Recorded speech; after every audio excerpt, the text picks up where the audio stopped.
Alright, we'll start again. Saturday, June 22nd, 2019. We gotta head down to the shop, working a Saturday.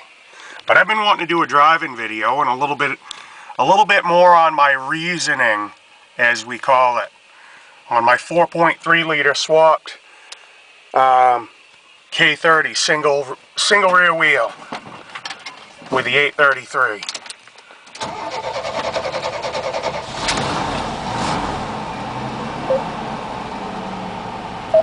Alright, so here we go.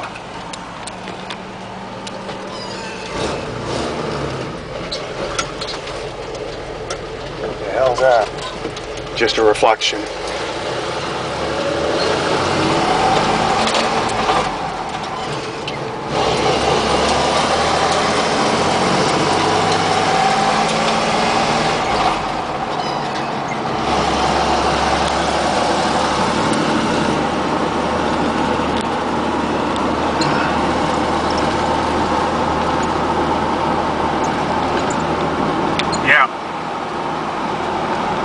Pulls it along pretty good. I got one more gear to left. We got the 833 overdrive, 4-speed, 410s, 265, 75, 16s. I'm running standard load on it. Speedometer's pretty well right on the money. I track it with my GPS.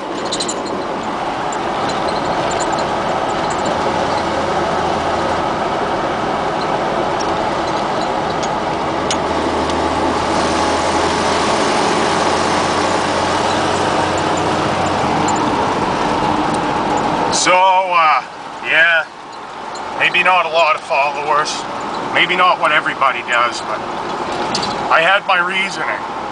There was a few things. See, to me a classic work truck, and that's kind of what this is to me, a classic work truck has always been a 6-cylinder 4-speed. That's the first thing. Yeah, and second thing, my 292 swap was a complete disaster. It cost me almost $20,000. I'm still in the hole from it.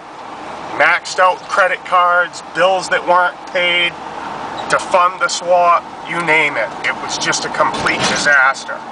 To run it 300 miles. Not a good engine for running the speed limit, in my opinion, in a truck like this. I ain't saying it ain't a good engine for hauling bays. I'm taking off in second gear with this 833 right now, which second gear is pretty tall. You'll see that I can take this thing. Took her up to 45 miles an hour in second gear. Now I'm in third. Rolling right along. Go to fourth. Take the RPMs right down.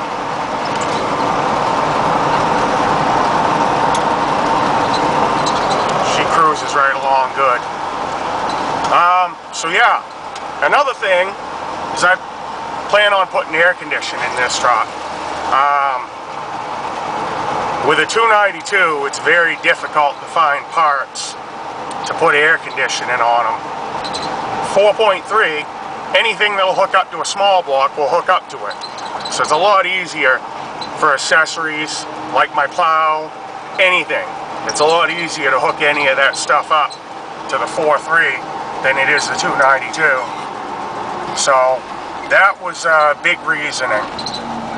Another reasoning, you noticed I got in this thing and started it right up, and it ain't running completely right. I think I got a throttle position sensor bad or something. But the big thing is, throttle body injection is an upgrade over a carburetor, unless you spend a lot of money on like a, buying aftermarket intakes and putting a 4-barrel on the 292, which is way more money than I want to put in a 6-cylinder engine. It defeats the purpose. The purpose to me of running a 6-cylinder engine is a cost cutter. So, there's no cost cutting if you're paying $500 for a 4-barrel intake manifold. You're not cutting costs. You know, that's just a waste of money. You know, and I'm not saying it ain't worth it. It just ain't worth it to me when 4.3s are a dime a dozen and can be bought for peanuts.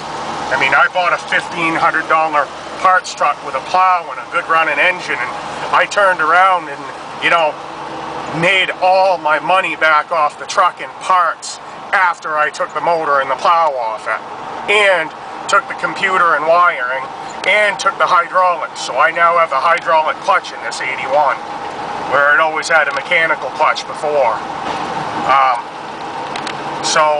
That's a big part of reasoning. That's where a lot of my reasoning comes behind this swap.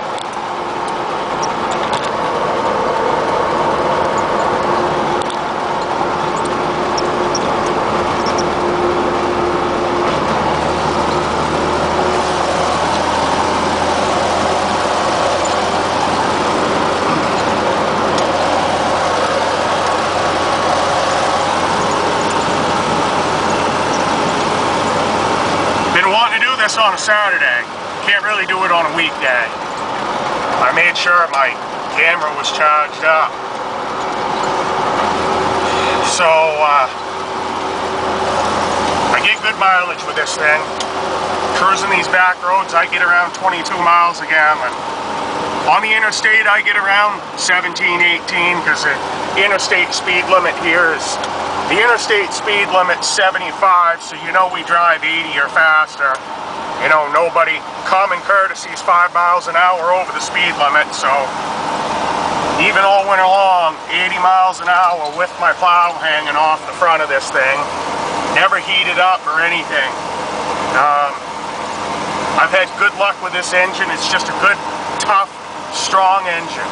It's got all the power it needs to move this truck along and haul whatever I want to haul, you know, with my class of license. I mean, I can't haul more than 10,000 pounds anyway. I don't have a CDL. So I'm pretty limited to what I can haul anyway. So, you know, I can get a little more in depth on this in the next video. I am going to make a few videos here on my way to work. It's 22.5 miles from my house to the garage, the back way. It's about 37 miles if I take the highway. That's why it's usually my choice to take the back way, because it's about 11 miles from my house to the highway, where going down the back road, it's just a lot shorter. Sometimes in the winter this road gets really rough, and the choice is definitely to take the highway, especially, you know, carrying a plow, and the road gets bad in the winter with the frost heaves. They've repaved this part of the road, so it's pretty good. I think I get another minute or so before this one's gonna stop, and I'm gonna have to start another video. We're doing about 55 miles an hour. She's nice and smooth. I got exhaust leaks. Money's tight right now. I've done what I can. I want to put a whole new exhaust system on it. I'm hoping that the true dual exhaust won't hurt my mileage or hurt the engine's power any. I'm gonna try to stick with mufflers on it, just regular mufflers. I've well outgrown anything loud. You know, I've outgrown a lot of things. And my life changed a lot after I built this truck. That's why there was a lot of changes. When I first put this truck together, I had a diesel in it with an NV 4500. I was going to put a Duramax in it, or a 6.0, and I was going to haul cars with it.